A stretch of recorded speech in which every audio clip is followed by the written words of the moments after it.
Edmund Ashford did not choose the wrong woman in a single moment of weakness. He chose her slowly, deliberately, and with full knowledge of what he was leaving behind. That is what made it so hard to forgive him, not the mistake itself, but the calm certainty with which he made it. He was not a foolish young man swept away by something he did not understand. He was 26 years old, educated at Oxford, raised in one of the finest houses in Wiltshire, and trained from boyhood to understand consequences. He understood them perfectly. He simply decided, in the coldest and most private part of himself, that beauty was worth more than goodness. He was wrong, but that truth would take years to find him, and by the time it did, it would arrive not as a gentle lesson but as a complete destruction. The Ashford family had held their estate in the county of Wiltshire for 4 generations. The house, known as Greywood Hall, sat on a wide hill above a river and was visible from the road for nearly a mile before you reached the front gate. It was not the largest estate in the county, but it was among the most respected.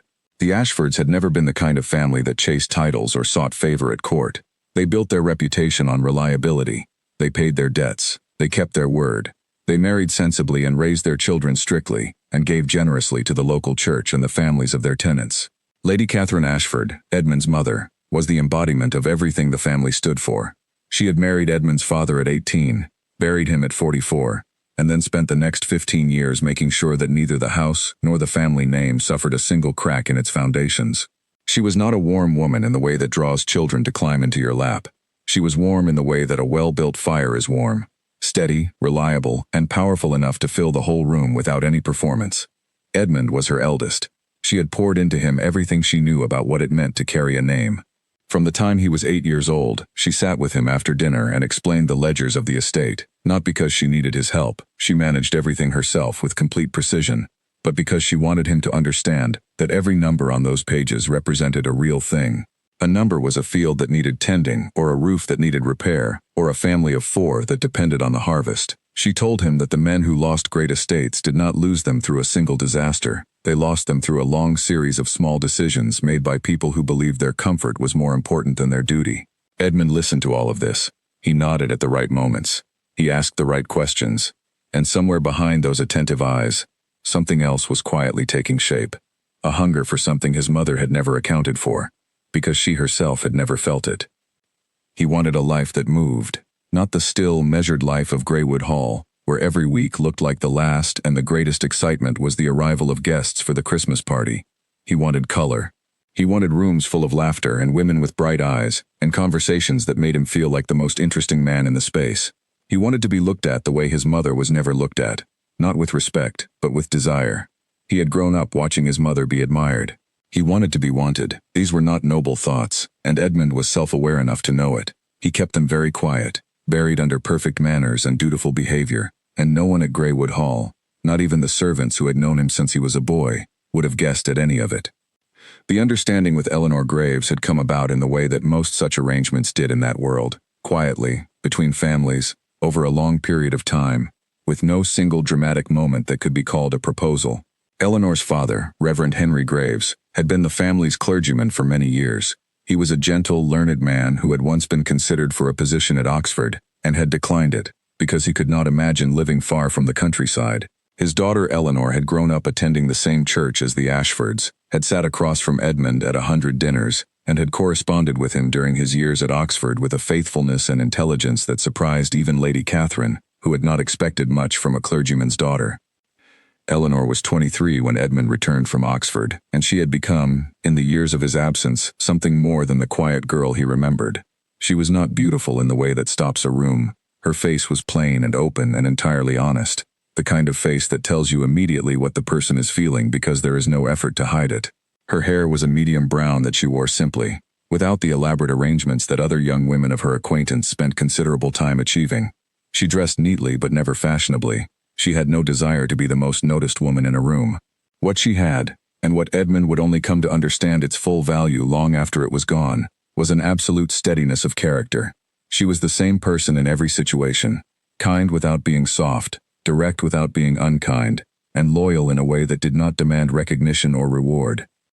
When Edmund came home from Oxford, Eleanor was there at the first dinner his mother hosted to welcome him back, sitting 3 seats away and asking him serious questions about his studies while other young women at the table competed for his attention through lighter means. He found her refreshing that evening. In the weeks that followed, he found her company genuinely pleasant.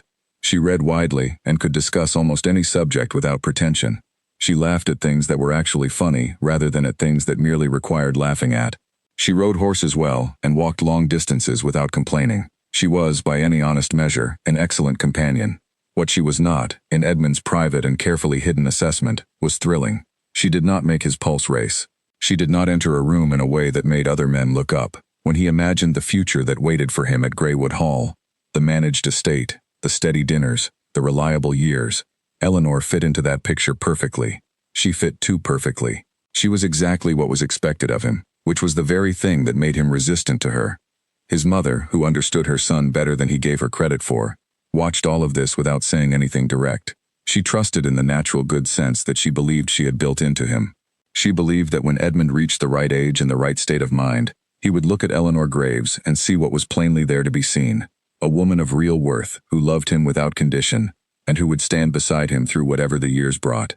Lady Catherine had built her own life on exactly that kind of marriage, not a passionate one but a true one. She saw no reason why Edmund would choose differently. She had not accounted for London. She had not accounted for the spring season of 1857, which arrived that year with an unusual brightness, as though the city itself had been freshly painted. Edmund had gone to London on family business. There were accounts to review with a solicitor and a meeting with a bank regarding the estate, and had stayed on afterward at the insistence of an Oxford friend named Philip Caldwell, who had rooms in Mayfair and an inexhaustible enthusiasm for the social season. Philip was the kind of man who moved through London society with easy confidence, knew everyone worth knowing, and opened every door simply by being himself. Edmund had always admired him, and in Philip's company he felt, for the first time in his adult life, like the version of himself he had always wanted to be. They attended dinners and gallery openings and afternoon calls on households that would have taken his mother years of careful maneuvering to access. Edmund was well received everywhere. His name was good, his manners were impeccable, and he had the kind of quiet ease that reads in any company as confidence. Women were interested in him. He noticed this with a pleasure he had not expected. In Wiltshire, where everyone had known him since he was a boy, he was simply Edmund Ashford, reliable, well-raised, destined for Eleanor Graves. In London, he was something else. He was new, he was eligible, he was interesting. It was in this state of mind, expanded, brightened, running slightly ahead of his own good judgment, that he first attended the ball hosted by the Marquis of Hertford at the end of April. The Hertford Ball was one of the season's anchor events, attended by everyone of consequence and a great many people who were simply adjacent to consequence. The house was lit brilliantly and the rooms were filled beyond comfort, which somehow made the whole evening more alive rather than less. Edmund arrived with Philip and stood near the edge of the main room for perhaps 20 minutes, drink in hand, watching the crowd with the quiet pleasure of a man who is somewhere he has decided to enjoy himself.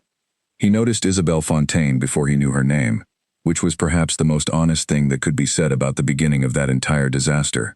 She was standing near the far windows with a small group of people, wearing a blue dress that managed to be both restrained and extraordinary, talking with an animation that made the people around her lean in slightly, as though afraid to miss something. She was dark-haired and pale-skinned, and possessed of a quality that is almost impossible to describe accurately, and impossible to ignore. A quality of complete self-possession. The sense that she was entirely aware of the effect she produced, and had made a private, permanent peace with it. She was not performing. She was simply, fully, herself, and herself happened to be the kind of thing that made a room rearrange itself subtly around her without knowing it was doing so. Edmund watched her for a long time before Philip noticed and came to stand beside him.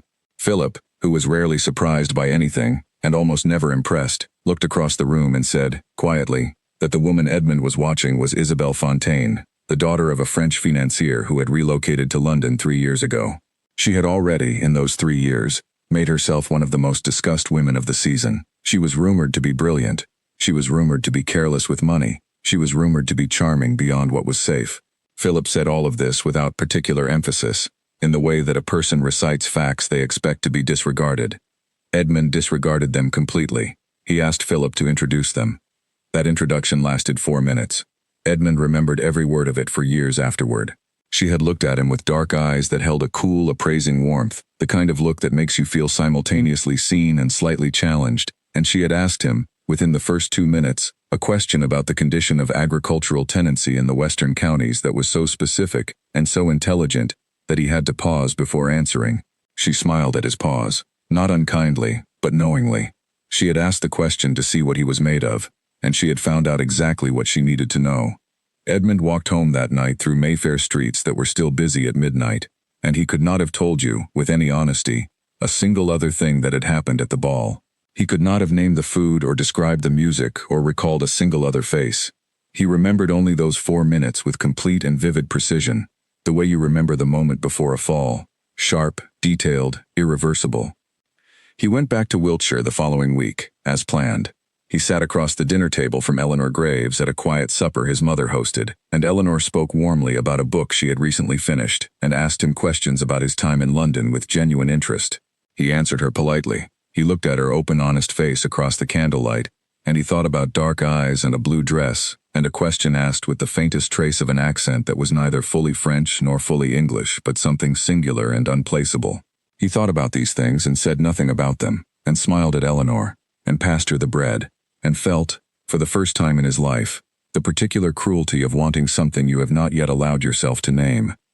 He wrote to Philip Caldwell the following morning, and asked if there were any further events of consequence in the London season that might warrant a return visit.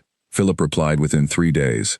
There were, he wrote, a great many events of consequence, and Isabelle Fontaine, he added without being asked, was expected to attend most of them. Edmund folded the letter, placed it in the drawer of his writing desk, and sat for a moment in the quiet of his study. Outside the window, the grounds of Greywood Hall stretched away in all directions, well tended and familiar, and exactly as they had always been. A stable hand walked a horse slowly along the far fence. The river caught the morning light in the distance. It was a scene of complete, ordered peace. Edmund looked at it for a long time. Then he took out a fresh sheet of paper and wrote back to Philip to say that he would return to London the following week. He told his mother he had additional business with the solicitor. She believed him, because he had never lied to her before. He stood in her sitting room as she nodded and returned to her correspondence, and he felt the particular weight of that trust like a stone placed quietly on his chest. He carried it out of the room with him and set it aside as gently as he could, and then he went to begin packing, and he did not look back at the house as his carriage moved down the long drive and through the front gate and onto the road that led, eventually, to everything he was about to destroy. Eleanor was in the garden when he left. He saw her through the carriage window, kneeling beside a flower bed with dirt on her gloves, and she looked up and raised her hand to wave at him as the carriage passed. He waved back. He watched her until the bend in the road took her out of sight. He did not know, sitting in that carriage in the mild spring afternoon, that he had just seen the last of the life he might have had, steady and quiet and real, and that everything from this point forward would be something else entirely. He arrived in London the following evening. He dressed for dinner with an attention to detail he had never previously applied to such things. He stood in front of Philip Caldwell's mirror in Mayfair and looked at himself, young and healthy and well-made and alive with an anticipation he had not felt in years, and he told himself that he had earned this. That a man of discipline and duty was entitled to something bright, just once. He would spend the next 2 years discovering exactly what that brightness cost. Eleanor Graves had been aware, from a very early age, that she was not the kind of girl who drew rooms to silence when she entered them.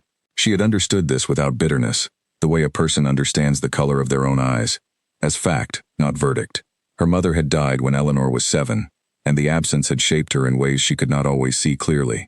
She had learned, in the years following that loss, to be still. Not the stillness of someone who has given up, but the stillness of someone who has learned that the loudest presence in a room is not always the most necessary one. Her father, Reverend Henry Graves, had noticed this quality in his daughter, and had quietly given it room to grow. The Reverend was a man of books and principle. He had shelves of them in his study, theology and history and literature and natural philosophy, and from the time Eleanor could read with any fluency, he had taken her reading as seriously as he took his own, not out of any progressive conviction about the equality of women's minds, though he held such convictions privately, but because he was a man who believed that a thinking person of any kind was a better person than an unthinking one, and Eleanor was clearly, from a very young age, a thinking person. By the time she was 15, she could discuss Milton and the Roman historians with more confidence than most of the young men in the county. By 17, she had begun teaching the younger children of the village to read on Tuesday and Thursday afternoons, an occupation she had undertaken without being asked, and which she continued without any fuss or announcement, simply because it needed doing, and she could do it. She was 23 when Edmund Ashford came home from Oxford, and whatever she felt upon seeing him again was not something she displayed in any way that drew comment. She had grown up knowing Edmund at a careful distance, near enough to understand his character, far enough to maintain an honest view of it. She knew he was charming and well-meaning and possessed of a quality she could only call goodness in potential, not the simple goodness of a man who has never been tempted, but the more interesting goodness of a man who has the capacity for real virtue if he ever commits himself to it. She had thought about him more than was perhaps prudent during his years away, and the letters they had exchanged, weekly at first, then more sporadically as his Oxford life took over, had confirmed in her the belief that there was something genuine between them, not passionate, not consuming, something more lasting than that. She had never used the word love to describe what she felt for Edmund, even in the privacy of her own thoughts. Love, in Eleanor's experience of books and sermons and life, was a word that people used too easily, and therefore wore out too fast. What she felt was something closer to certainty, the quiet, deep knowledge that Edmund Ashford was the person she was meant to stand beside, and that she was willing to do the steady, patient work of building a life with him. That she had made this determination without his explicit knowledge or reciprocation was something she was entirely at peace with. She was not passive by nature. She simply understood that some things cannot be rushed into being by wanting them hard enough. When Edmund came home in the spring of 1857, she noticed immediately that something in him had quickened. He was the same person on the surface, the same manners, the same quality of attention, the same way of listening that made you feel you were being genuinely heard. But underneath that surface, something was running faster than it had before. She could not have explained how she perceived it. It was nothing she could point to specifically. It was more like the change in the air just before rain, not visible yet, but unmistakable to anyone paying attention. She said nothing about it, because she had no grounds to say anything. Edmund had not behaved differently toward her in any way that another person would have noticed. He was, if anything, more attentive than usual in those weeks following his return, more thoughtful in their conversations, more present in his listening. And yet Eleanor knew, with a precision she found deeply inconvenient, that she was not the thing occupying the center of his attention. Something else was. She did not yet know what. The letter arrived on a Tuesday morning in June, 3 weeks after Edmund's second departure to London. Eleanor was in her father's study, reading a history of the English church, when the Reverend came in with the envelope in his hand, and an expression she recognized as the one he wore when he was preparing to say something he found difficult. He told her that the letter had come from Edmund's mother, Lady Catherine, and that she had thought Eleanor should see it before any further time passed. The letter from Lady Catherine was short. It explained that Edmund had extended his stay in London by another month, and that Lady Catherine had received a note from him in which he mentioned, in passing, the name of a young woman he had been spending time with. Lady Catherine wrote that she did not wish to cause alarm, and that she was certain it was nothing more than the natural social activity of a young man in the city, but that she wanted Eleanor to be aware. She had written the letter, she said, because she respected Eleanor too much to let her remain uninformed. Eleanor read the letter twice, then she folded it carefully along its original creases and handed it back to her father, and she went to the window and looked out at the garden for a long moment before turning around.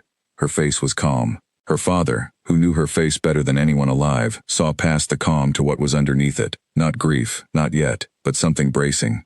The expression of a person who has just received information they were prepared for, and yet still find harder to receive than they expected. She asked her father if he knew the name that Lady Catherine had mentioned. He told her, Isabel Fontaine. Eleanor nodded, as though filing this fact somewhere.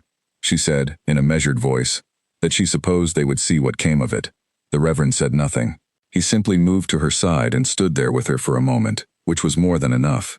What came of it, in the weeks that followed, was everything and worse. Edmund returned from London at the end of June, and Eleanor saw him only twice in July, once at a public Sunday service, and once at a small gathering hosted by a neighboring family. Both times he was warm and pleasant and entirely distracted. He spoke to her easily, asked after her father, commented on the unusually good weather, and looked at her, she realized, with the gentle inattention of a man whose thoughts are reliably elsewhere. She was present to him the way furniture is present, comfortable, familiar, expected, invisible. She spent a great deal of August alone with her books, which had always been reliable company. She kept to her Tuesday and Thursday lessons with the village children. She helped her father with his correspondence, which was considerable, and she wrote to a school friend in Bath who had married the previous year, and whose letters were cheerful and detailed about the particular satisfactions of managing a household. Eleanor read these letters with interest and a feeling she identified honestly as envy. Not envy of the husband or the house, but envy of the certainty. Her friend had a life that was settled. Eleanor had a life that was waiting. She did not share any of this with her father, who could see it all clearly enough without being told. She did not share it with Lady Catherine, though she received a second letter from that lady in September, more direct than the first, in which Lady Catherine expressed her continuing confidence that Edmund would find his way to making the right decision. Eleanor replied with genuine warmth and said she shared that confidence. She was not sure, by the time she sealed the envelope, whether this was true. In October, Edmund came home from another London visit with a brightness about him that had no natural cause in the autumn weather or the estate business or anything visible at Greywood Hall. Eleanor saw it at the harvest dinner his mother hosted, a large and cheerful gathering of county neighbors and family friends. Edmund moved through the evening with a kind of suppressed energy, laughing at things more readily than usual, talking at greater length to more people, glancing occasionally toward the door in a way that suggested some part of him was perpetually expecting someone else to arrive. Eleanor watched this across the length of the long dining table without moving her expression at all. After dinner, in the drawing room, Edmund sat beside her for perhaps 15 minutes and asked her how she had been spending her time. She told him about a history of medieval agriculture she had been reading, and about a dispute between two families in the village that her father had spent a week mediating, and about a new family that had moved into the old Morton cottage with 4 children under the age of 8. Edmund listened to all of this with the appearance of interest and the substance of elsewhere. When there was a pause in the conversation, he said that London in the autumn was really quite extraordinary, a completely different city from the summer, and Eleanor said that she could imagine. He did not seem to notice that he had changed the subject, or that the subject he had changed it to was one he had been thinking about before she started speaking. That night, walking home along the dark lane with her father, Eleanor said, without particular drama, that she thought Edmund Ashford was in love with someone else. The Reverend was quiet for a moment, and then said that he had wondered the same thing. They walked on in silence for a while. A barn owl called from somewhere in the dark fields. The night was cold and clear and extremely still. Her father asked her what she intended to do. Eleanor said that she did not see that there was anything to do. She had not been promised anything officially. There was no formal arrangement that could be broken. There was only a long-standing understanding between families that everyone involved had behaved as though it were settled. She could not hold Edmund to something he had never signed. She would not want to hold him to something he had never signed. What she wanted, and she said this plainly, was for someone to at least have the decency to tell her plainly what was happening, rather than leaving her to read it from the distance across dinner tables. She would wait another 3 months for that decency. It would not arrive from Edmund. It would arrive from a solicitor. In November, she planted the winter garden, the hardy bulbs and the root vegetables that would come up in the spring whether or not anything else in her life had been resolved. There was something she needed about that, about putting things in the ground on the reasonable faith that they would grow. She worked with cold hands in the gray morning air, her father watching from the kitchen window with a cup of tea and a look on his face that Eleanor, had she turned around, would have recognized immediately. It was the look of a man trying very hard not to say all the things he is thinking. She did not turn around. She kept planting, one bulb at a time, pressed carefully into the dark earth, at the precise depth the books recommended, doing the work exactly right, because the work was the only thing in that season that was still entirely within her control. She was, at this point, still entirely unaware of how bad it was about to become. Edmund spent 3 weeks in London in October and came back with a secret he had not fully admitted to himself. Secrets of that kind are the most dangerous sort, the ones you are still in the process of deciding to keep. He rode back to Greywood Hall through autumn countryside that was genuinely beautiful, and he sat in the carriage with the window slightly open and the smell of wet leaves coming through, and he told himself, in the careful language of a man constructing a defense before any accusation has been made, that nothing had happened. He had attended social functions.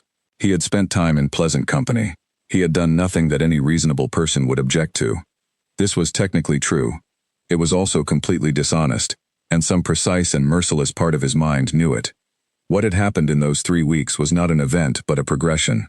He had seen Isabel Fontaine at 7 separate occasions, 2 dinners, 1 gallery exhibition, 1 afternoon at the home of mutual friends, and 3 evening gatherings that overlapped and extended into the kind of London nights that seemed designed to make good judgment feel unnecessary. Each occasion had been entirely proper on the surface. They had talked, because Isabel was the kind of woman you talk to, not at, not around, but genuinely with, in the challenging, alive way that makes you feel that conversation is not social performance but something closer to discovery. She asked questions no one else thought to ask. She remembered things he had said 2 weeks ago and returned to them with the confidence of someone who had been thinking about them in the interval.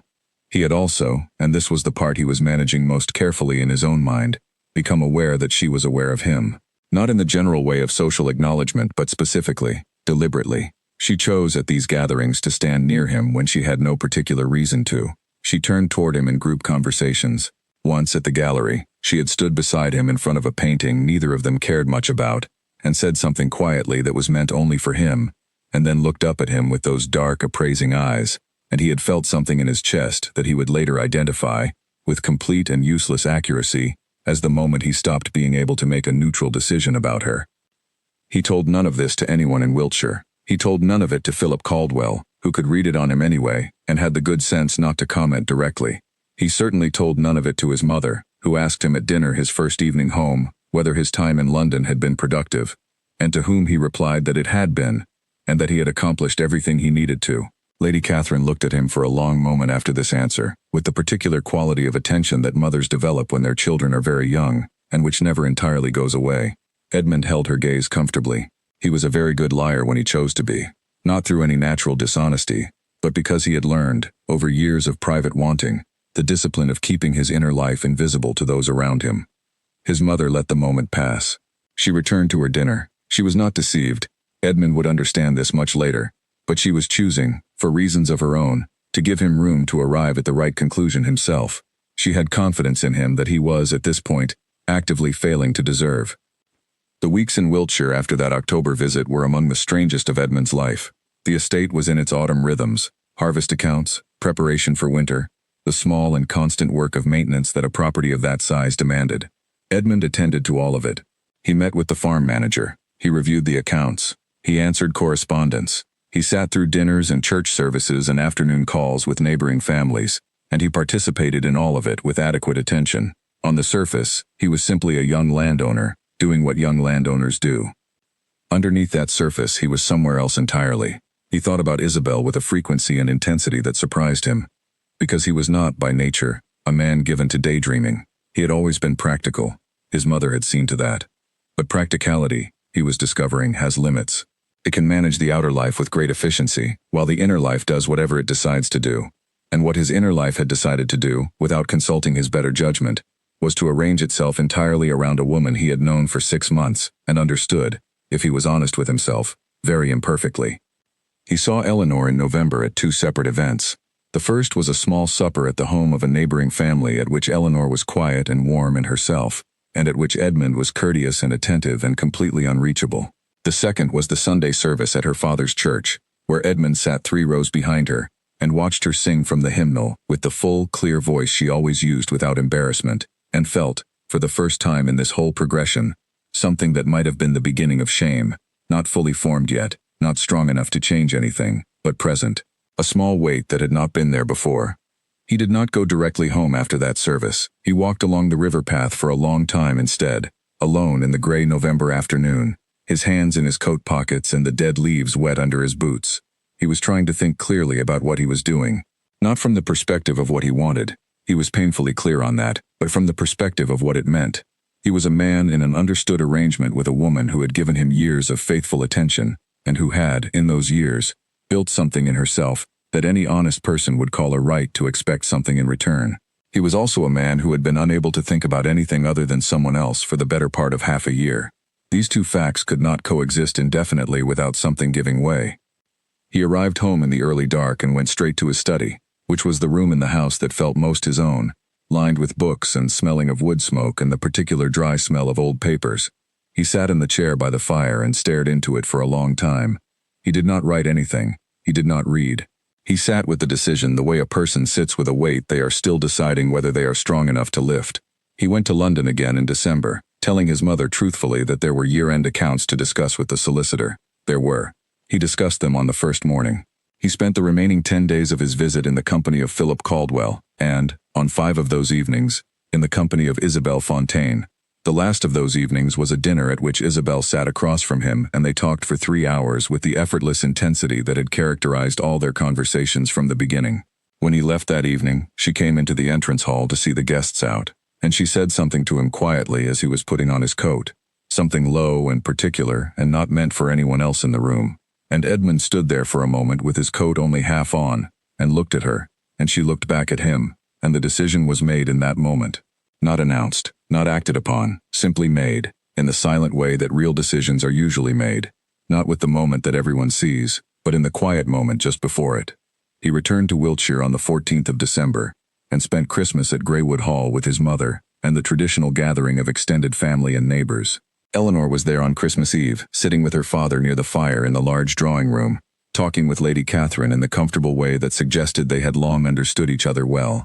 Edmund watched them from across the room and felt the weight he had been carrying since November become noticeably heavier. He spent the evening moving from conversation to conversation, smiling and correct and increasingly far away from everything and everyone in the room. After the guests had gone and the house was quiet, Lady Catherine found Edmund in the study. She came in without knocking, which she rarely did, and she sat in the chair across from his desk and looked at him directly. She said, without preamble, that she was not foolish and that she wished he would stop behaving as though she were. She said that she did not know precisely what was happening, but that she knew something was, and that she needed him to tell her honestly whether Eleanor Graves could expect a future with him, or whether she could not. Edmund was quiet for a long moment. His mother waited. She had all the patience in the world, and she was not going to help him. He said finally that he believed he was going to need to speak with Eleanor in the new year. His mother asked what that meant. Precisely. He said that he thought it would not be honest to continue as things were. Lady Catherine absorbed this. Her expression did not collapse or shatter or dissolve. It simply became very still, the way her face became still when she was controlling something that would otherwise show. She said, after a long silence, that she hoped he understood what he was doing. He said that he did. She looked at him for another moment, and then she stood and said good night and walked out of the study. And Edmund sat alone in the firelight with the certainty that he was about to do something that could not be undone, and the separate certainty that he was going to do it anyway. He did not sleep well. He lay in the dark of his room listening to the winter wind against the windows, and he thought about a blue dress and dark eyes, and the alive feeling of a conversation that surprised him. And he thought about an open, honest face and a clear voice singing from a hymnal. And he made himself choose, deliberately, consciously, fully awake. He chose. And then, because he had made the choice and it was done, he went to sleep. In the morning the frost was thick on the ground outside his window, and the sky was pale and enormous and entirely empty. The letter reached Eleanor on a Wednesday, not in Edmund's handwriting, which she would have recognized before she opened it. In an unfamiliar hand, crisp and professional. She was in the kitchen when it arrived, helping the housekeeper with a jar that had been sealed too tightly, and she put down the jar and dried her hands and took the letter from the housekeeper's expression rather than her hands. The woman had carried it in with the careful, neutral look of someone who already knew it was not good news. Eleanor did not open it immediately. She carried it to the small table near the window in the sitting room and set it down and looked at it for a moment. Outside the window, January was doing what January does, stripping everything back to its essential shapes, the black lines of bare trees against a white-gray sky. She opened the letter. It was from a firm of solicitors in Bath. It was brief and formally worded and said, in the careful language of men paid to say difficult things without saying them directly, that Lord Edmund Ashford wished to inform Miss Eleanor Graves that due to a change in his personal circumstances, he was no longer in a position to continue the long-standing understanding between their families. The letter expressed regret. It used the word regret twice. It did not use Edmund's name anywhere other than the formal opening identification, and it had clearly been dictated by someone who had thought carefully about how to say as little as possible. Eleanor read it twice. She set it down. She looked out the window for a long time. The bare trees did not move. There was no wind. The whole morning was completely still. She heard her father come in through the front door. He had been visiting a family in the village whose eldest boy had taken ill, and she waited until he had hung his coat and come into the sitting room. She handed him the letter without speaking. He read it. She watched his face as he read it, and she saw the controlled grief of a man who had been hoping not to be right about something, and who now found that he had been right all along. He set the letter down and looked at her. He asked, simply, if she was all right. She said, with complete honesty, that she was not sure yet. He nodded. He sat down across from her in his usual chair.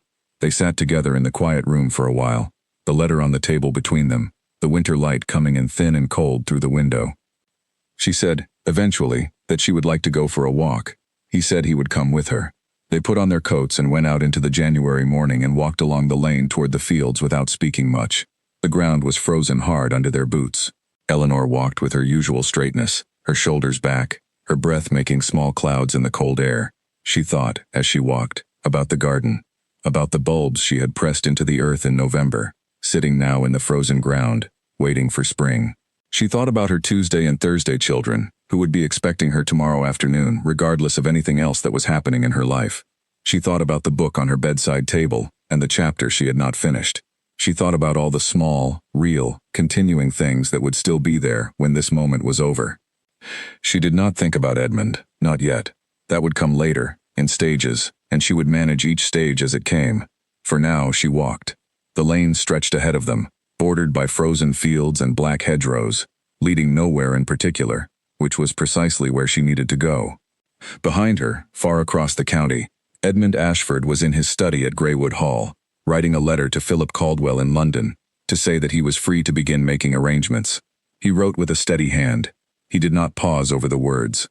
He was, as he had decided to be, entirely committed to the future he had chosen. He did not think, in that moment, about the letter Eleanor was receiving.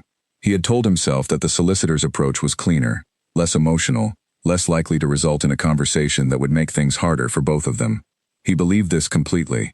He had told himself a great many things that January, and he believed most of them, because he needed to, and because he was still young enough to believe that the most efficient path through an uncomfortable truth is simply to move quickly past it. He did not know that efficiency is not the same thing as clean, that some things do not become cleaner by being moved past quickly, that the letter Eleanor was reading at that moment, the one with the word regret used twice and his name mentioned only once, would be remembered by people in that county for the next 40 years, not because of what it said, but because of what it revealed about the man who sent it. He sealed his letter to Philip Caldwell, handed it to the footman, and went back to his accounts. Outside the tall windows of his study, the frozen grounds of Greywood Hall lay quiet and white and entirely unchanged. Everything looked exactly as it always had. Nothing, of course, was. Edmund arrived in London in the first week of February with a lightness he could feel in his actual body, in the way he moved, in the ease of his breathing, in the quality of his attention when he was in a room. He had made his decision. The letter to Eleanor had been sent. The solicitors had confirmed its delivery. The chapter was closed. He was free, for the first time in his adult life, to simply want something without the weight of obligation pressing against it. He went to see Isabel Fontaine on the third day after his arrival. She received him at the house her father kept in Kensington, a tall, narrow house with good French furniture and the particular quality of silence that expensive rooms have. She was in the first-floor sitting room when he was shown in, standing near the window with a book open in her hand, and she looked up when he entered and smiled in the way she had. Not widely, not with the performed brightness that other women used, but with a specific, private recognition, as though he was exactly the person she had been expecting and she was glad to have been right.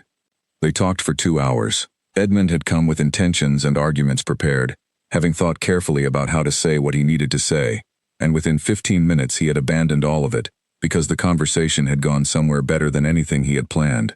She was completely herself, not softened by the formality of what this visit implied, not performing any expected version of the scene. She was simply Isabel, which was more than enough. He asked her to marry him before he left. She looked at him for a long moment before answering, a moment long enough to be noticeable, but not so long as to be theatrical. She said yes. She said it simply and directly, without conditions or qualifications, and Edmund felt something in him that he would, afterward, have called joy. He had felt many things in his life: satisfaction, pleasure, comfort, relief. This was different from all of those. It was faster than any of them, and it was entirely unmanageable, and for the first time in his memory he did not try to manage it. He sat across from her in the pale February light, and let himself feel it completely. He returned to Greywood Hall the following week to tell his mother. He had thought about how to approach this conversation from several angles and had eventually decided that there was no angle that would make it comfortable, and that the most honest thing he could do was simply to tell her directly and give her room to respond however she needed to. He told her after dinner, in the sitting room, while the fire burned down to embers. He watched his mother's face as he spoke. He described Isabel as fairly as he could, her intelligence, her background, her qualities of mind and character. He said that he believed he was making a good decision. He said he hoped she would give Isabel a fair consideration before forming a judgment. Lady Catherine listened to all of this without interrupting. When he finished, she was quiet for a long time. The fire crackled. Outside, February wind moved against the windows. Finally, she said that she had one question and she wished him to answer it honestly. He said he would. She asked whether he was certain that what he felt for this woman was not simply the pleasure of someone new and unfamiliar, and whether he had allowed enough time and enough honesty to distinguish between the feeling of wanting something and the knowledge that it was right. Edmund said that he was certain. His mother looked at him with an expression he had never seen on her face before. Not anger, not disapproval, but something closer to grief, or perhaps grief adjacent. She said that she hoped very much that he was right. She said it in the way that a person says something they suspect they will need to remember saying. She wept that night. Not in front of him, he heard it, distantly, from the corridor outside her room, and he stood there for a moment before walking on. He told himself that she would adjust, that she would come to see, as he saw, that Isabel was a woman worth knowing, that the season of difficulty would be short. He underestimated his mother, which was something he had been doing his entire life without fully understanding it. Lady Catherine Ashford did not adjust her judgments easily, and she did not form them without reason. She had said one thing to Edmund and wept privately because she was a woman of discipline, but she had also spent 30 years reading people accurately, and what she had read in Edmund's account of Isabel Fontaine, the brightness of it, the speed of it, the selectivity of what he emphasized, had told her something she would not share with her son until he was ready to hear it. She wrote to a friend in London that week and asked, with careful indirection, what that friend knew of the Fontaine family. The response arrived 10 days later. Lady Catherine read it in her sitting room alone, set it in the fire, and said nothing to anyone. Edmund and Isabel were formally engaged in March. Philip Caldwell hosted a dinner at which the announcement was made to a small gathering of London friends and acquaintances. The room received it with the enthusiasm appropriate to such occasions, warmly on the surface, with various levels of private reservation underneath. Several of the older women present exchanged glances that Edmund did not see. A retired army captain who had known Isabel's father for years found reasons to leave earlier than expected. A young woman who had been a school friend of Isabel's hugged her and said everything that was right, and then stood slightly apart for the rest of the evening, with a fixed expression that could have been happiness or something else entirely. Edmund saw none of this. He was entirely occupied by Isabel, who moved through that evening with a quality of ownership that he found thrilling. She was at ease in every conversation, generous with her attention, and aware of him across the room in a way that made him feel continuously present even when they were at opposite ends of it. He drank more wine than he usually did, and laughed more than he had in months, and went home to Philip's rooms at 2 in the morning feeling entirely, unreservedly content. Back in Wiltshire, the news spread in the way that news spreads in county society, quickly, through multiple channels simultaneously, with different emphasis depending on the source. Most people received it as surprising. A smaller number received it as confirming something they had already suspected. Eleanor Graves heard it from the wife of a neighboring farmer who mentioned it in the course of a Tuesday morning visit, in the careful, slightly over-gentle tone that people use when they are delivering news they expect to wound. Eleanor thanked her and made tea, and the conversation moved on. And later that afternoon she sat in her father's study for 20 minutes with the door closed, doing nothing that she would ever describe to another person. The Reverend did not ask her about it. He set a plate of biscuits outside the study door, and then went to the kitchen and made an unnecessary quantity of noise so that she would know, without being told, that he was nearby. In London, the engagement moved forward with the machinery of such things: notices in the papers, calls paid and received, decisions about houses and dates. Isabel's father, Gustave Fontaine, received Edmund with the measured warmth of a man who has negotiated significant agreements before and is in no hurry. He was a compact, quiet man whose English was perfect and whose eyes assessed things with a patience that made Edmund slightly uneasy without his being able to say why. The meetings between them were cordial. The settlement discussions were careful on both sides. Edmund engaged his solicitors to handle the details. He trusted them and did not examine the figures as closely as he might have. He was not careless by nature, but he was occupied, and occupied people tend to trust the people they have hired to be careful on their behalf, which is not always wise. He and Isabel were married in January 1858, in a ceremony in London that was large and well attended, and formally impressive. Several of the Ashford family's oldest connections did not attend, which Edmund noted and chose not to investigate. His mother sat in the front pew in an extraordinary dark blue dress, and held herself with the complete, iron composure that she had maintained since March. She greeted Isabel after the ceremony with perfect courtesy, and said everything that was appropriate. She hugged Edmund for a moment longer than usual, and then released him and went to speak to other guests. Philip Caldwell was Edmund's supporter at the ceremony, and gave a toast at the dinner afterward that was warm and witty and entirely genuine, because Philip was a man who kept his reservations in one pocket and his friendship in the other, and rarely confused the two. He looked at Edmund during the toast with an expression that was hard to read and said that he hoped Edmund would be as happy as he deserved to be. Edmund raised his glass. He heard it as a compliment. Philip may or may not have meant it as one. The honeymoon in Paris lasted 3 weeks and was, by any visible measure, magnificent. They stayed in excellent rooms, ate at remarkable tables, attended the opera twice, and walked through a city that was busy reinventing itself under the direction of ambitious planners of that era. Isabel moved through Paris with the confidence of someone returning home, which in a sense she was, and Edmund moved through it beside her with the particular pleasure of a man who has staked everything on a choice, and found, at least in these early weeks, that the world is confirming his gamble. They came back to England in February, and moved into a townhouse in Belgravia that Edmund had leased for the season. Isabel set about furnishing it with an energy and an expenditure that Edmund noticed but did not examine closely, because he had money and she had taste and there seemed no immediate reason to moderate either. She brought in French furniture and had several rooms repainted and hired a cook who had previously worked for a member of the French diplomatic establishment and who cost significantly more than the cooks Edmund had previously employed. The house became, quite quickly, one of the more frequently attended in their circle.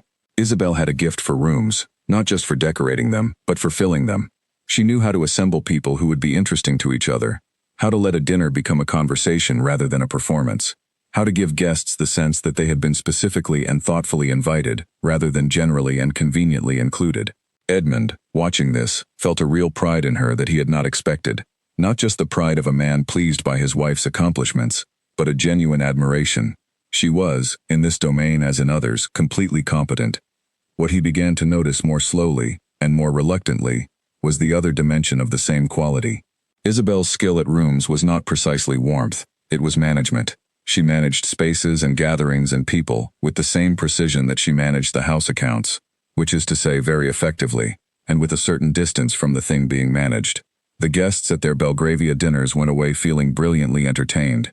Edmund, who lived in the house between the dinners, began to have the quiet, persistent sense that what he had imagined as intimacy was something more like performance, and that the performance was never entirely directed at him. He told himself he was being ungrateful.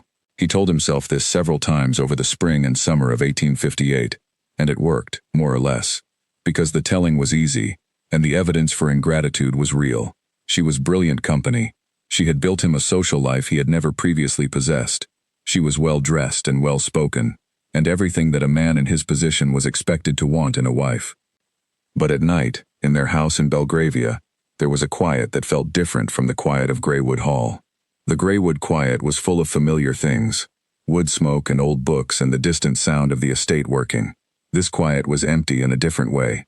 It was the quiet of two people in the same space who have run out of the particular fuel that had made them compelling to each other, and who are only just beginning to understand that the fuel was novelty, and that novelty, by its nature, does not last. He lay awake one night in September 1858, listening to the London sounds that never entirely go away, and he thought about a November garden in Wiltshire and a woman with dirty gloves waving at his carriage as it passed through the gate. He pushed the thought aside immediately, because it was not useful and it did not change anything. He turned over and went to sleep. In the morning, Isabel was at the breakfast table, looking composed and distant, reading the newspaper with the concentration of someone genuinely interested in what it contained. Edmund sat across from her and poured his tea and looked at her over the rim of his cup and thought, very quietly and without any drama, that he was not sure he knew her at all. He said nothing. She turned a page. Outside the window, London moved through another gray September morning, entirely indifferent to the particular stillness that had settled, without announcement, into the house at number 14 Belgrave Crescent. The whispers started in the early weeks of autumn 1859, almost 2 full years into the marriage. Edmund heard the first one without recognizing it as such. He was at a club in St. James's, having lunch with Philip Caldwell and a man named George Hartley who worked in the Foreign Office, and Hartley mentioned, in the course of a conversation about the French diplomatic delegation currently in the city, the name of a young Frenchman named Victor Renault who had arrived as part of the trade mission and was making himself quite popular in certain social circles. Hartley said it without any particular emphasis. Philip looked at his plate. The conversation moved on. Edmund thought nothing of it at the time. The name meant nothing to him. He finished his lunch and returned to the house in Belgravia and found it empty. Isabel had left a note saying she had gone to call on a friend in Chelsea, and he went to his study and attended to correspondence and thought no more about Victor Renault or the French trade delegation or anything connected to either. The second whisper came 2 weeks later. He was at a dinner hosted by a diplomat and his wife, a large and busy gathering, and he was talking to the wife of a retired judge, who was a well-established figure in London social life, and whose combination of genuine intelligence and complete lack of self-consciousness made her one of the more reliably interesting conversationalists in any room. She was telling him, with great detail and evident pleasure, about an afternoon call she had made the previous week to a house in Kensington, and she mentioned, as part of the story's natural geography, that she had encountered Isabel Fontaine there. Not Isabel Ashford, Isabel Fontaine, the name she had used before the marriage. It was the smallest possible slip. It was probably unconscious. The old judge's wife moved on immediately to the next part of her story, without any visible change in expression. Edmund registered the name and then did not respond to it, because he was, among his other qualities, good at managing his own reactions in public. But he carried it home that evening, and he sat with it in his study, and he noticed, for the first time, that it had weight. He did not immediately reach any conclusion. He was not, by temperament, a man who jumped to conclusions, even when the conclusions were near him and visible. He required evidence. He told himself that the name was a slip, a habit, nothing more. He told himself this with the thoroughness of a person who knows they are arguing against something they already half believe. Isabel, in the weeks that followed, was entirely herself. She managed the house with her usual precision. She planned and hosted 2 dinners of her usual quality. She was present at breakfast, mostly, and at dinner, mostly, and occupied with the substantial business of being Isabel Fontaine Ashford in London in the autumn of 1859, which involved a great number of calls and correspondence, and the maintenance of a social position that required constant, skilled attention.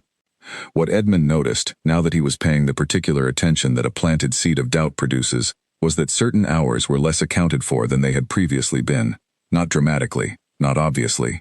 Simply that sometimes, when he had expected Isabel to be in the house, she was not, and the explanation, when it came, was given in the easy, unhurried way of someone who has already decided that their explanation is sufficient. He said nothing. He watched. He was aware of himself watching and found the awareness unpleasant. He did not wish to be the kind of husband who watches, but he could not stop.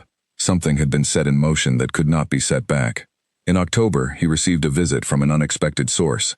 A man named Aldous Finch, who was a secretary to one of the lesser ministers and who Edmund knew only slightly, called at the house and asked to speak with him privately. Edmund received him in his study with the patience of a man who is not sure whether the conversation about to happen is one he wants.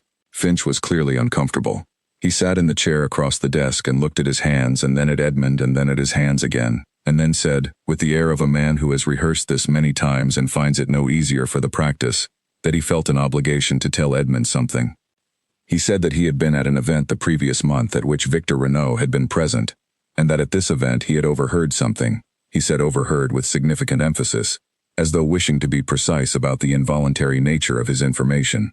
What he had overheard was Renault speaking to a mutual acquaintance in a manner that, without going into unnecessary detail, suggested a familiarity with Isabel Ashford that went considerably beyond what social acquaintance would produce. Edmund listened to this with complete stillness. He thanked Finch. He showed him out. He returned to his study and sat in the chair that Finch had just vacated, and looked at the desk and the familiar spread of papers, and the framed miniature of Greywood Hall that his mother had given him when he first came to London. He sat there for a while. Then he sent a note to Philip Caldwell asking him to find out, discreetly, what he could about Victor Renault and the circles in which he moved. Philip replied the following morning with a note that contained one sentence beneath the usual pleasantries. "I have been wondering when you were going to ask." The information that Philip assembled over the following 2 weeks was precise, and came from 3 separate sources.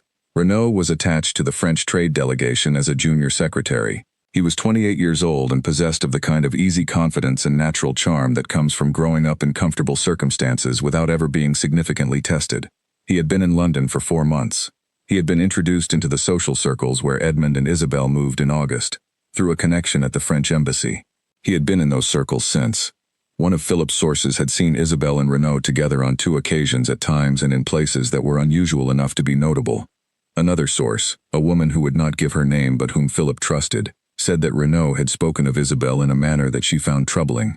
The third source was a letter, not one that had been intercepted or obtained by any irregular means, but one that had been left behind in the rooms that Renault's associate had recently vacated after an episode entirely unrelated to any of this.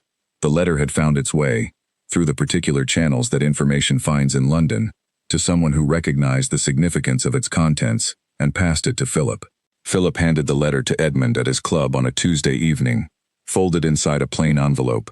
with a look on his face that said everything there was to say about how he felt about being the person who had to do this.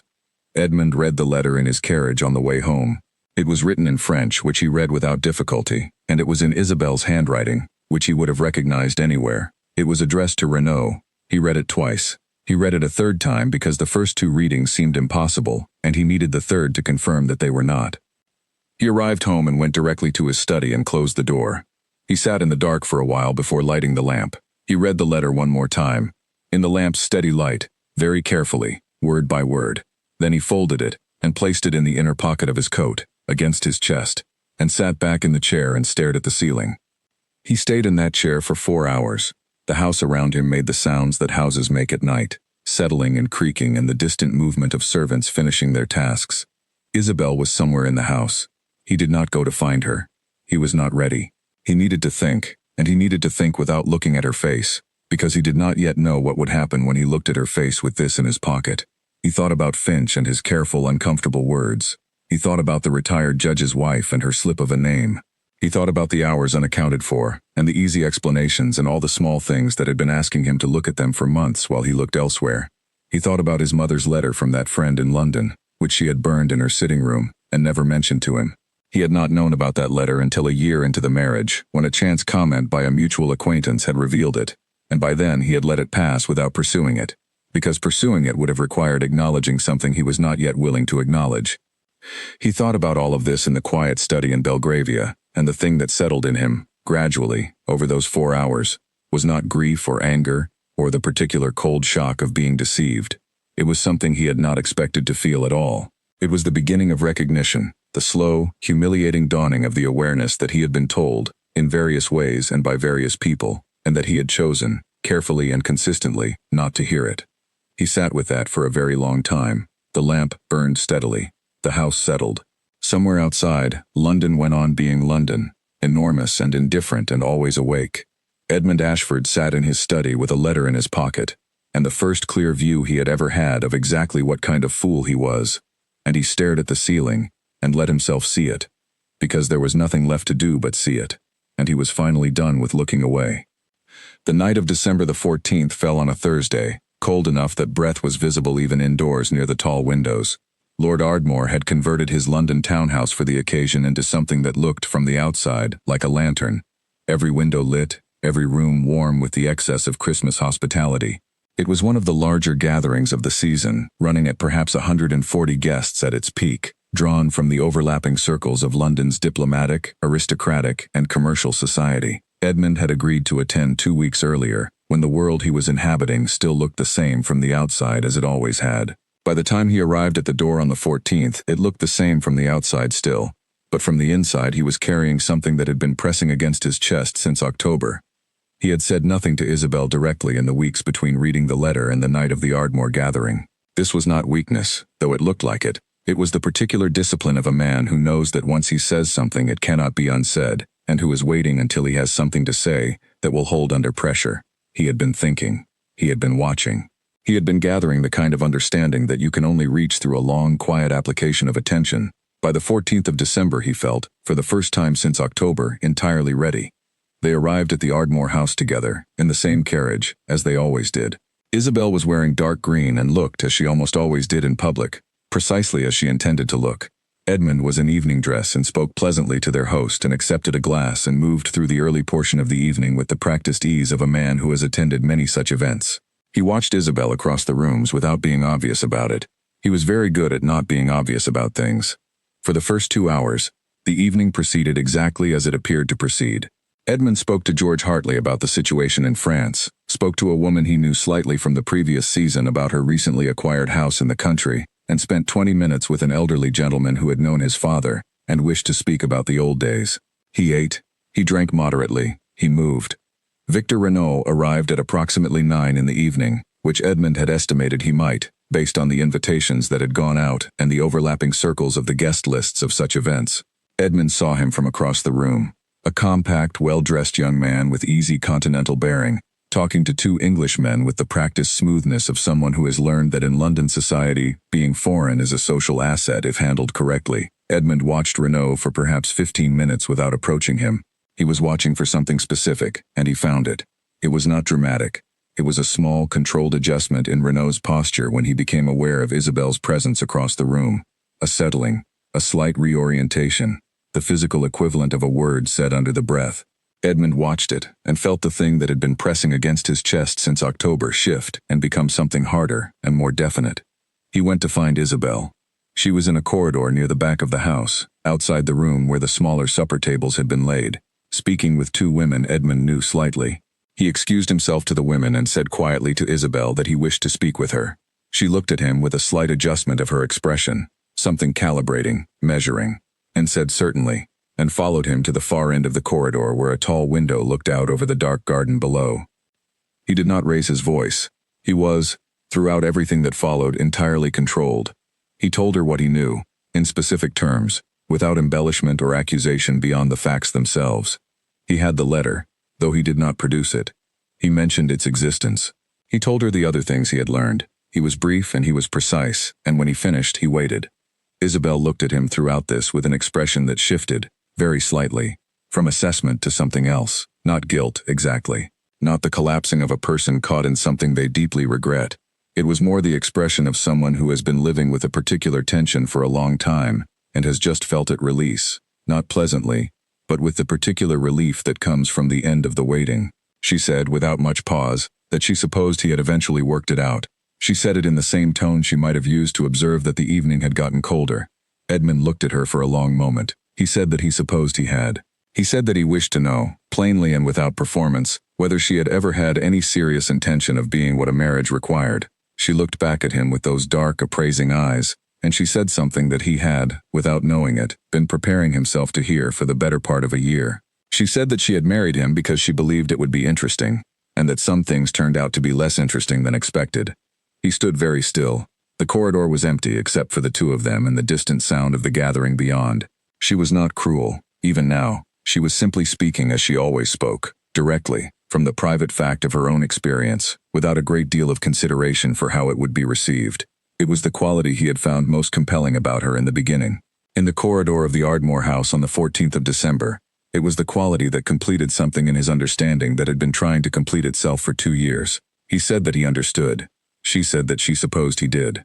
He said good evening and turned and walked back into the gathering. He was not the only one who had noticed them disappear into the corridor. London society produces habitual observers, people for whom the study of other people's private moments is a lifelong occupation. 3 separate guests, occupying different positions in the rooms near that corridor, had heard voices sufficiently raised at one point that they could not entirely pretend they had not. 2 of them exchanged a glance when Edmund re-emerged into the main room. One of them was the retired judge's wife, who watched Edmund cross the room with the expressionless attention of someone filing information they expected to need later.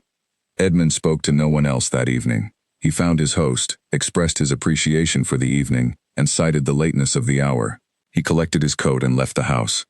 He stood in the cold London street for a moment, his breath visible in the lamplit air, and he heard behind him the sound of the Ardmore house at full noise. Voices and music, and the particular energy of a large gathering entirely absorbed in itself. He stood with that sound at his back for a moment. Then he walked, not toward home, but away from it, through streets that were quiet at the edges and busy at the center, past shops closed for the night, and public houses still very much open. He walked without direction for nearly an hour.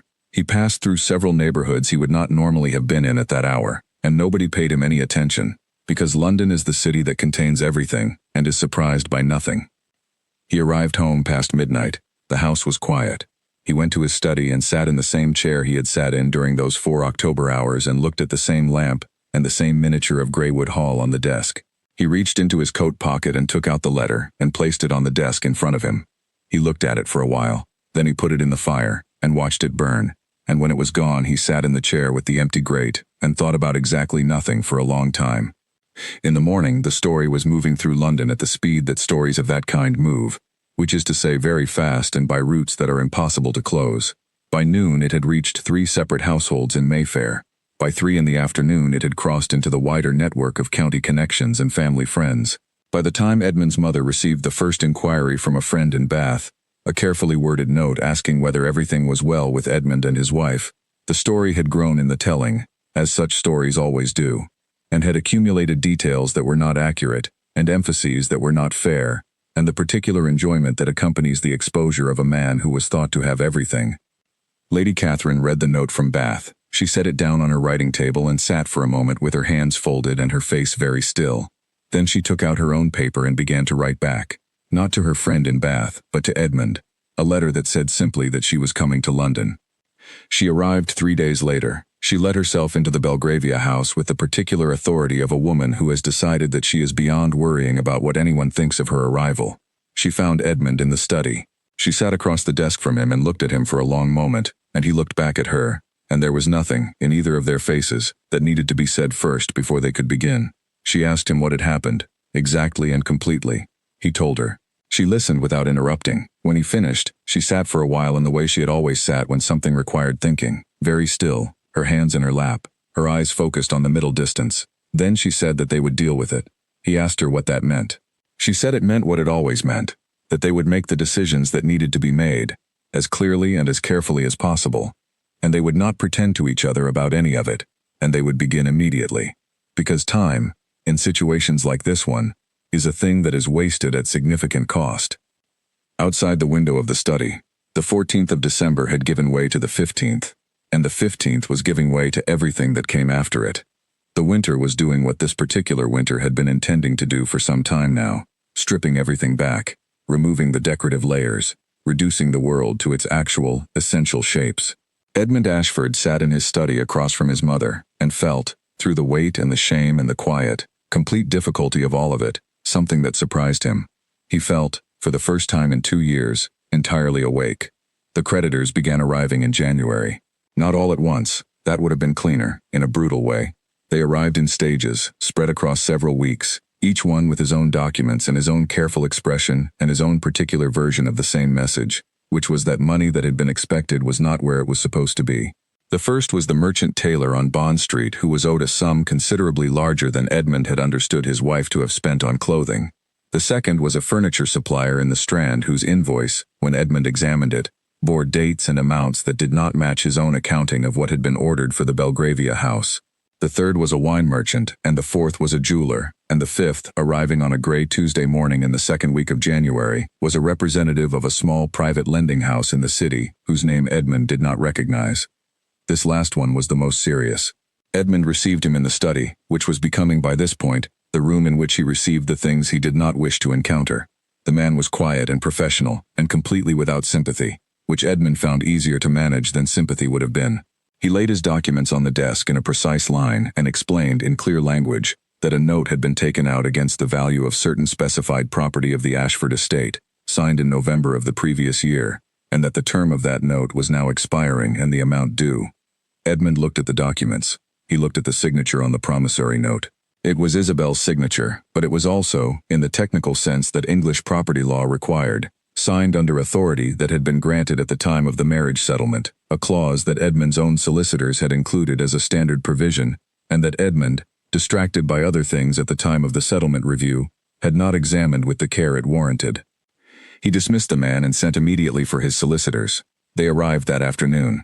They were grave-faced and thorough, which were the qualities Edmund was paying them for, and they spent 2 hours with him going through everything.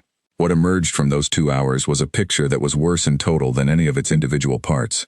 The Belgravia household had been run at a cost significantly exceeding what Edmund had understood he was spending. Some of this overspending had been funded by credit extended directly to Isabel by various London merchants who had seen no reason to doubt the wife of an Ashford. Some of it had been funded by the note against the estate, which was the most serious item because it carried interest.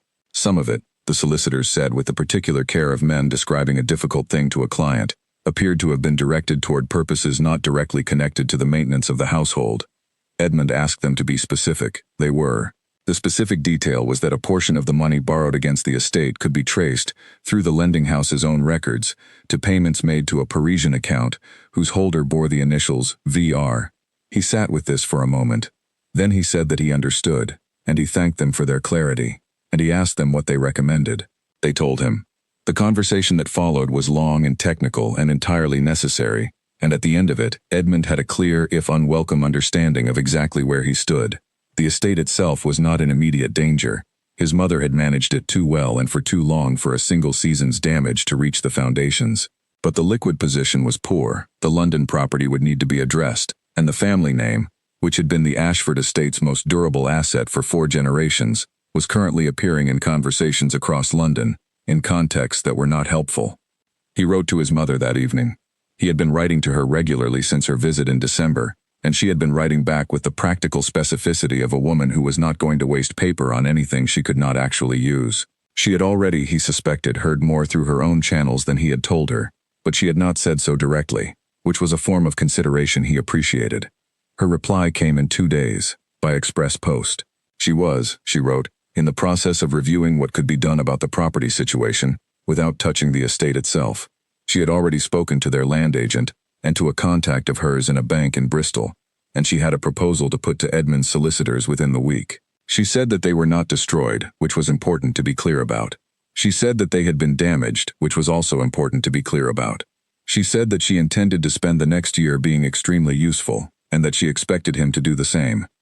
He read this letter standing at the window of the Belgravia study. Outside, January London was doing its relentless best to be unpleasant, gray and wet and cold, the street below carrying its usual traffic of carriages and pedestrians and the particular human bustle of a city that does not pause for private disasters.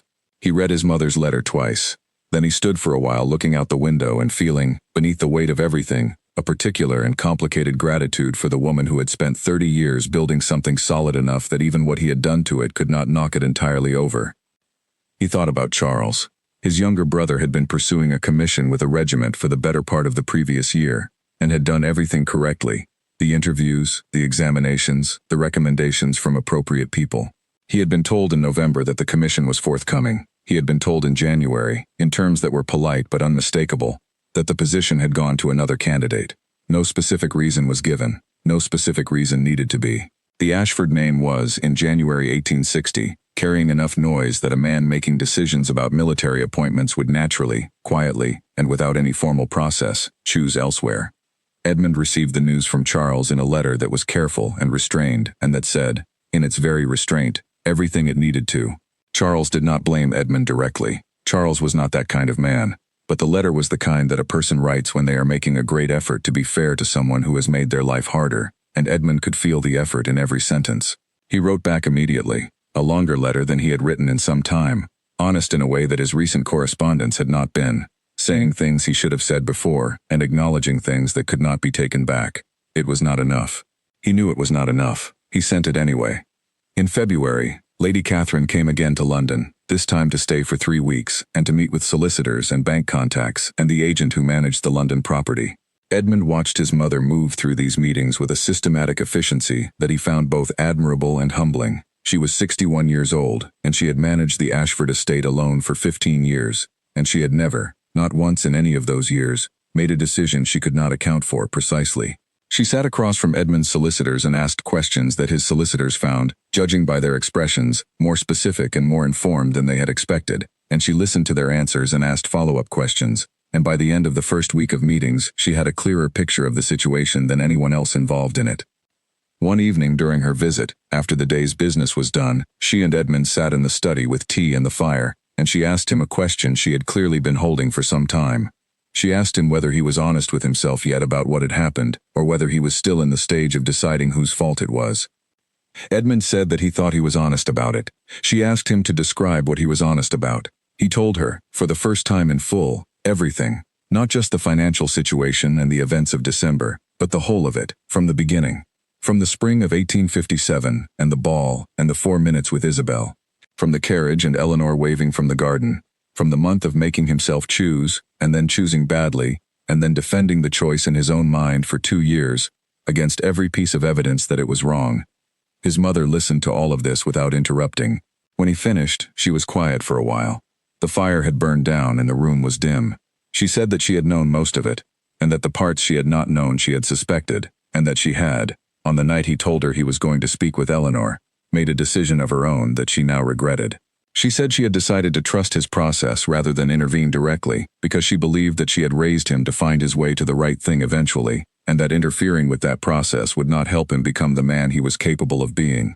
She said that she now thought this had been a mistake, because some processes, left uninterrupted, produce consequences that fall on people who have no part in the process. She meant Eleanor. He knew she meant Eleanor. He nodded. She said that the material situation could be resolved, though not without work, and not without some things that would need to be given up. She said that the family name would recover, because it was solid enough and old enough and her management of it had been consistent enough that one season's damage would not define it permanently. She said that the thing that could not be resolved was the thing that had been done to a person who deserved better, and that she wanted him to sit with that clearly and not obscure it with the details of money and property and social position. He sat with it. He did not say anything for a while. The fire gave the last of its heat and went dark. Outside, London persisted in the cold February night, enormous and indifferent as always, carrying everything that had happened and everything that would happen next in its vast and continuous forward motion, not marking any of it, not judging any of it, simply containing it all and moving on. Lady Catherine set down her tea and stood. She said good night. She went to the door of the study and stopped and said, without turning around, that she did not wish him to drown in what he had done, that serving guilt as a permanent occupation was as useless as ignoring what had happened. What she wished him to do was understand it completely and then turn his entire attention to what came next. She had always been a woman of forward motion, she said, and she had raised him in the expectation that he would be also. She expected him to find a way to be useful, and to begin finding it soon. She left the room. Edmund sat in the dark study for another hour. Then he got up, lit a fresh candle, found a blank sheet of paper, and began to write. The spring that reached Eleanor Graves in 1860 was not dramatically different from any previous spring. The bulbs she had planted in November came up exactly as the books said they would. First the snowdrops in February, fragile and improbable in the last of the frost, and then the crocuses in their particular sequence of colors, and then the daffodils in March, standing in the beds along the garden wall, with the uncomplicated confidence of things that have never been told they might not survive the winter. Eleanor tended them without sentimentality and with great care. She was not a woman who needed symbols in her garden. She was a woman who liked flowers. The news about Edmund and Isabel had reached her in stages, the way large news tends to reach small counties, first as rumor, then as more specific rumor, then as something close enough to fact that it is social fiction to keep calling it rumor. The first indication had been a note from Lady Catherine in December, which said very little directly, but which communicated, in its brevity and the particular care of its phrasing, that things at Greywood Hall were not what they had been. The second indication was a conversation in January with a woman from the neighboring parish who had spent Christmas with relatives in London, and who had, in the manner of a person who cannot quite manage to keep from saying a thing they know they should not say, mentioned the events of the Ardmore gathering. Eleanor had listened to this account with the expression she had developed for occasions when information was being delivered at her about Edmund Ashford, the expression that was not a wall but was not an open window either, that received the information clearly and filed it without display. She thanked the woman for her concern, and refilled her tea and redirected the conversation, and afterward she went to her garden and pruned the late rose canes with more thoroughness than was strictly necessary.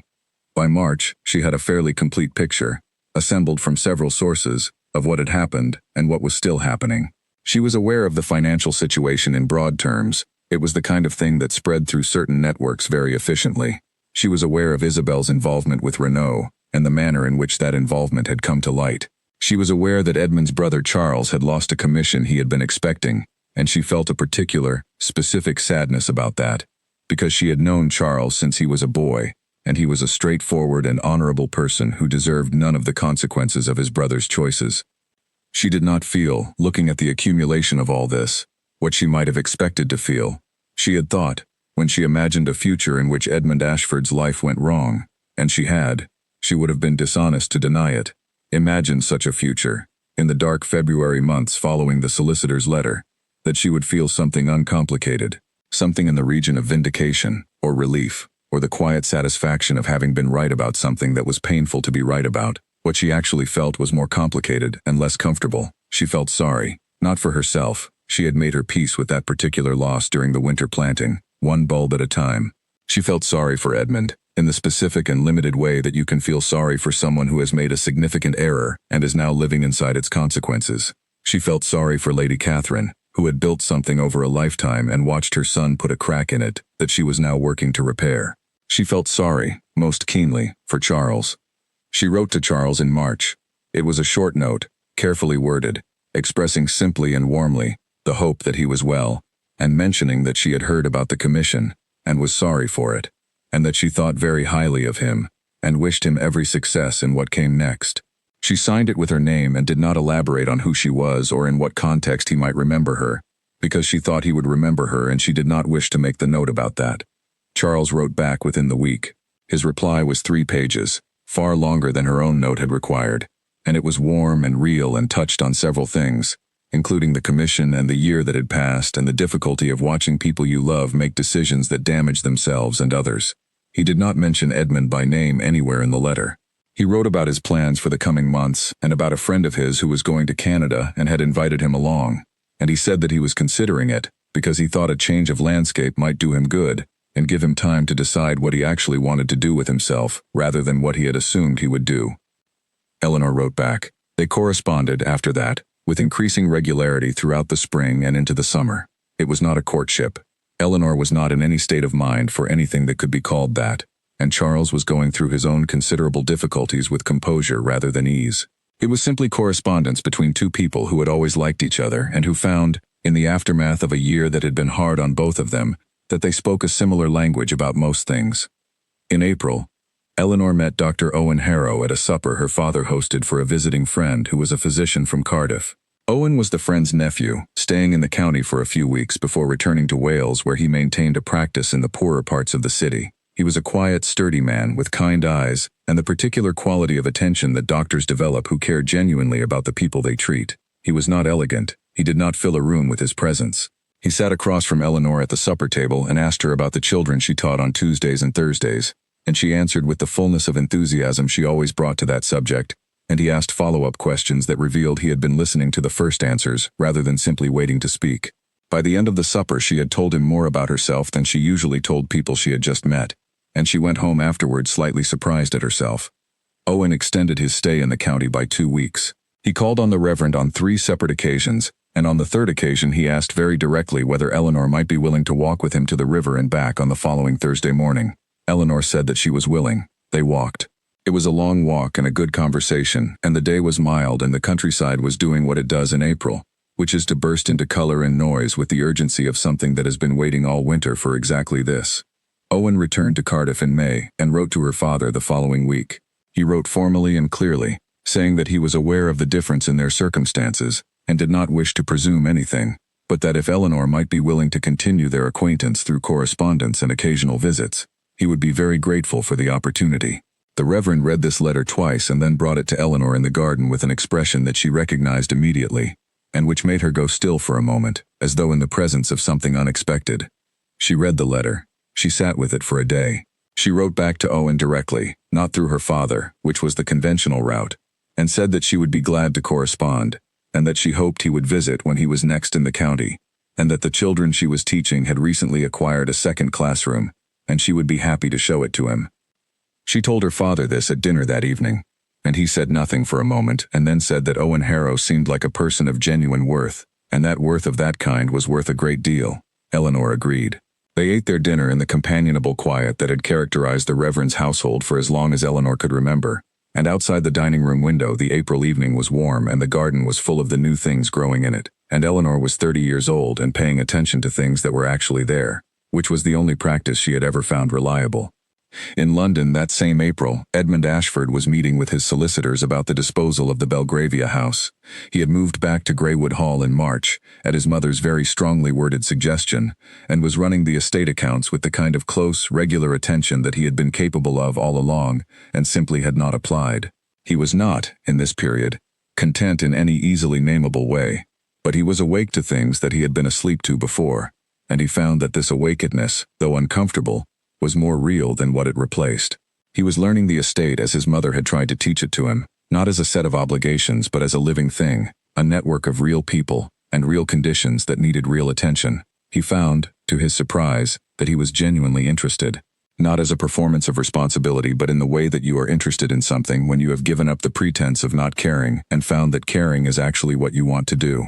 Charles, in the end, did not go to Canada. He found his commission the following year with a different regiment, through a channel that his mother's connections made possible, and he went to India and acquitted himself well, and came back 3 years later a different person in the best sense, not changed beyond recognition but clarified, the way that time and difficulty and useful work clarify a person. He and Eleanor kept up their correspondence throughout, She wrote to him about the classroom and the children, and about Owen's work in Cardiff. He wrote about India with the careful detail of someone who was trying to see a place honestly, rather than through the lens of what they expected to find. They were friends, in the real sense, which was something neither of them had been looking for and which both of them were glad to have.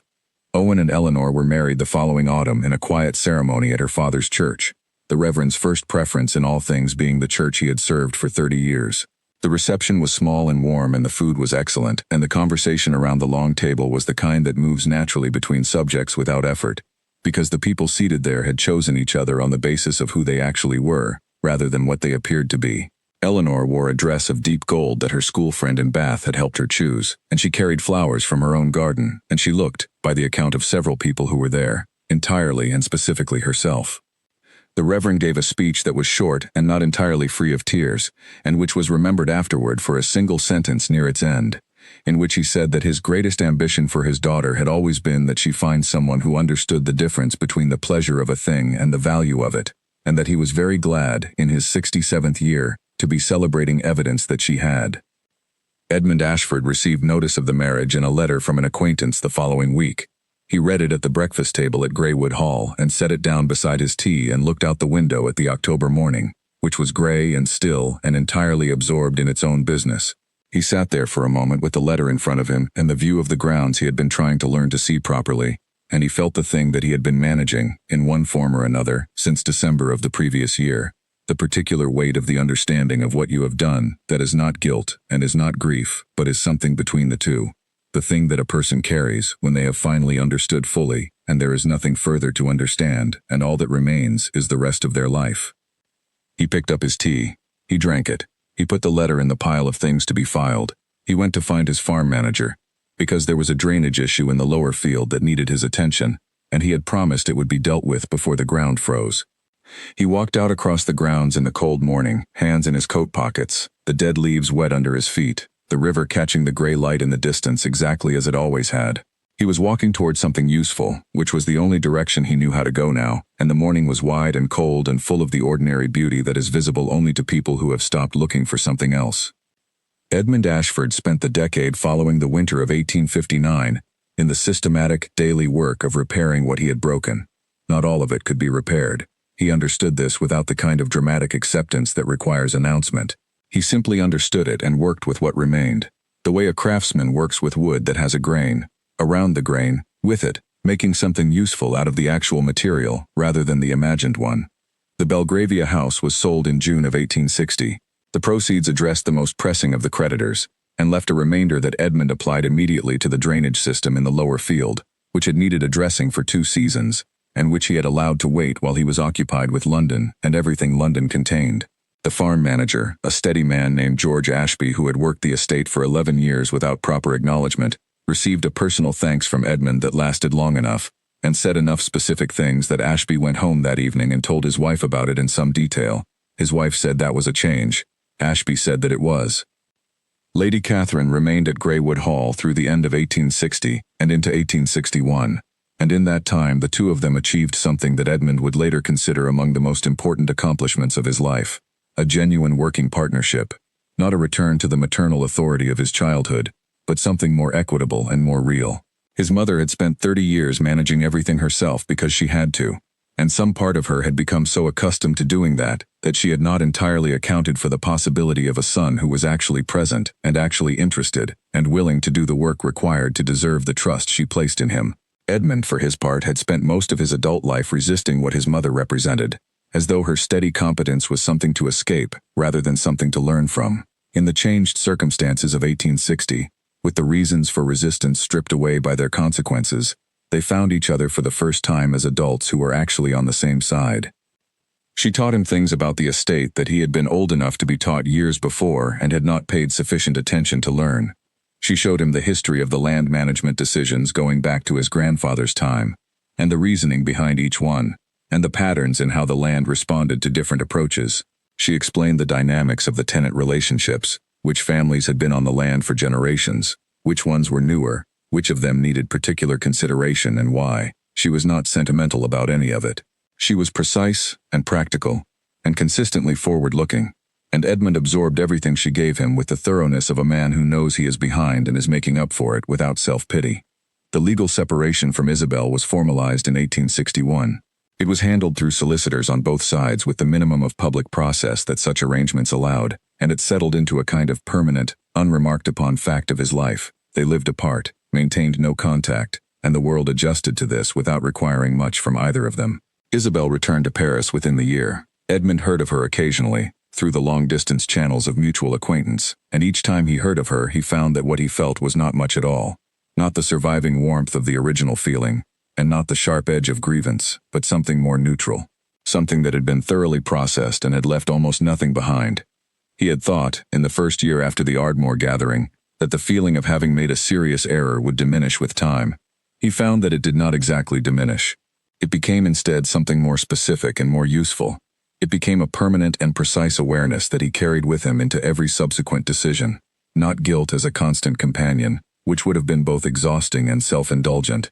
Something more like calibration. He was more careful now than he had ever been, not with the care of someone who is afraid, but with the care of someone who knows the cost of carelessness, and has no interest in paying it again. The tenants of the Greywood estate, who had watched the previous few years with the interest of people whose welfare is directly connected to the behavior of the man at the top, noticed the change without commenting on it directly. What they noticed was that the estate decisions were made now with a quality of attention that had not always been present. They noticed that the accounts were reviewed closely and regularly, and that problems were addressed before they became crises. They noticed that the man who was now managing the estate showed up in person when a family was in difficulty rather than sending a letter. A widow named Mrs. Collings, whose house had needed a new roof since before the previous winter, received a visit from Edmund himself in March of 1861, during which he inspected the roof and spoke with her directly about the timeline for its repair, and asked whether there was anything else that needed attention. She told him there was a problem with the well. He made a note. Both things were addressed within the month. He did not do this for recognition, and he received very little. The tenants of estates like Greywood Hall had spent generations learning not to trust the goodwill of landlords as a constant quantity, and they applied a reasonable caution to the new Edmund that they would have applied to any other change in the circumstances around them. Trust of that kind is built across years, not seasons, and Edmund understood this and was not impatient with it. He simply kept showing up. He kept doing the specific, unglamorous work of being reliably present to the actual conditions of the place he was responsible for, and year by year the quality of the estate improved, and the quality of the relationships within it improved along with it.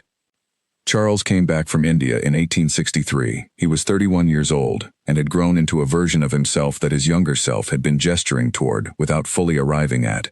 Edmund met him at the Bristol station with the particular mixture of relief and awkwardness that accompanies reunions after a period that has contained difficult things, and they shook hands and looked at each other, and then Charles made a dry, specific observation about Edmund's haircut that made both of them laugh, and the awkwardness dissolved into something warmer.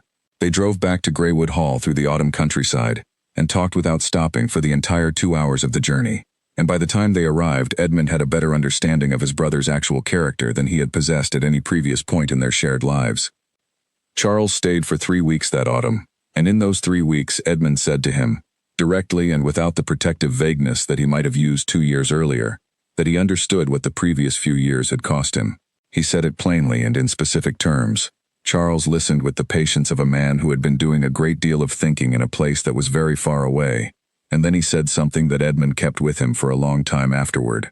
He said that Edmund had done something wrong, and that it had consequences, and that those consequences had been paid by people who did not deserve to pay them, and that those were two separate facts, and both were true simultaneously, and that he had no interest in continuing to carry resentment toward Edmund, for the first fact, because he was too tired to carry that, and because Edmund was clearly already holding himself to account with more precision than Charles could manage anyway.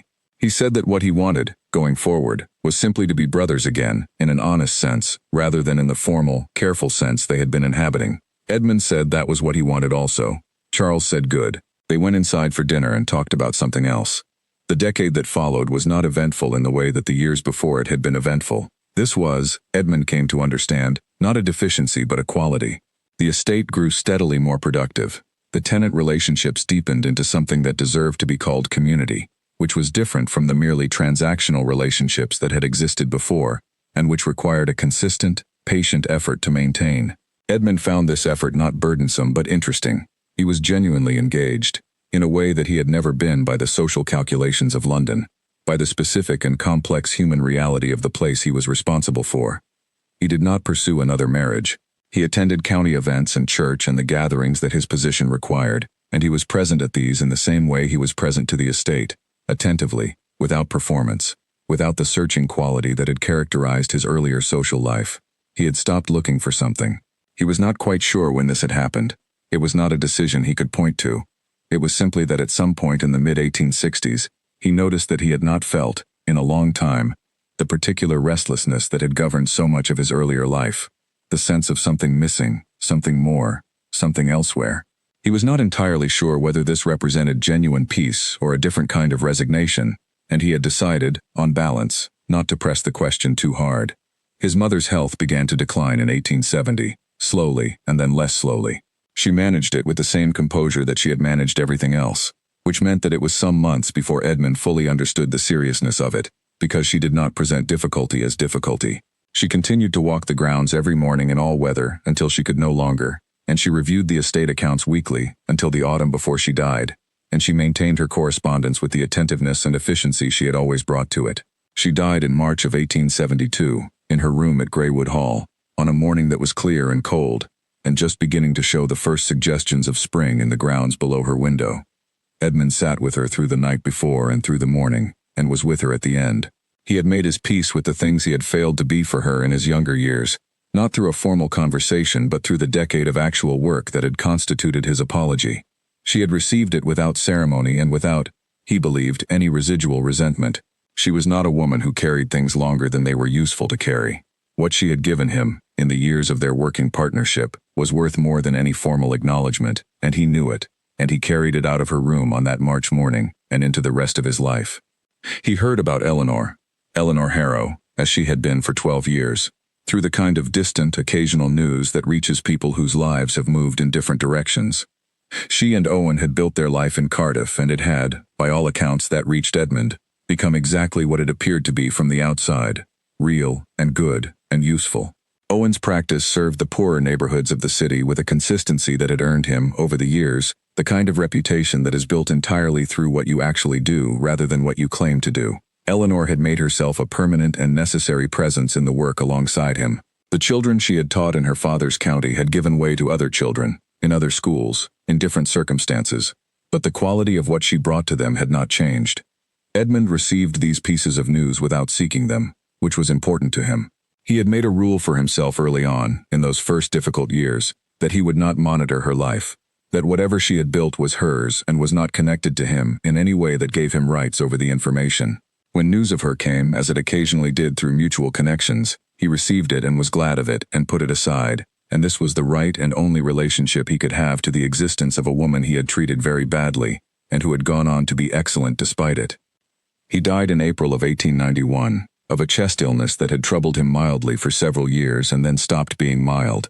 He had known it was serious for the better part of 6 months, and had spent those months doing what he had spent 30 years learning to do, attending, specifically and without drama, to the things that needed to be attended to. He reviewed the estate in full with the new manager he had brought on 2 years before. He wrote detailed letters to Charles and to Charles's children, who were now the generation that would carry what remained of the Ashford name. He put the accounts in perfect order. He walked the grounds one final time in March, when the first snowdrops were up, and stood for a while at the river looking at the view he had looked at from the window of his childhood bedroom 1,000 times, and found that he was glad to have come home to it. He had been wrong about many things in his life. He had been wrong about what beauty was for and what devotion was worth. He had been wrong about what made a life interesting. He had been wrong about what his mother was trying to give him. He had been right, in the end, about nothing except the estate, which he had come to genuinely love and serve and understand, and which reflected this in every field and fence and repaired roof and good relationship between landlord and tenant that it contained. He left no grand statement about his life. He had a quiet death in the house where he was born, attended by Charles and Charles's eldest son and the doctor from the village who had attended the family for 15 years. The county newspaper ran an obituary that was accurate and respectful, and 3 paragraphs long, which was fitting for a man who had lived his important life quietly and without audience. Eleanor Harrow read it, in Cardiff, over breakfast on a Tuesday morning in April 1891. She was 60 years old and in good health, and had a full day ahead of her. There was a board meeting at the school in the afternoon, and a family in Owen's practice who needed particular attention that week.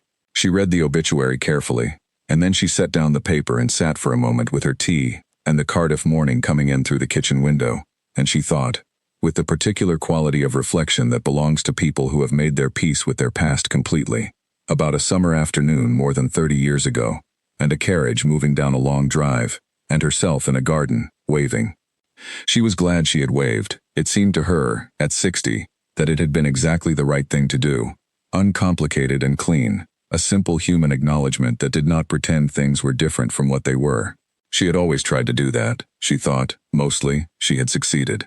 She stood up, washed her cup, put on her coat, and went out into the morning, which was mild and bright, and entirely concerned with its own present moment, as all mornings are.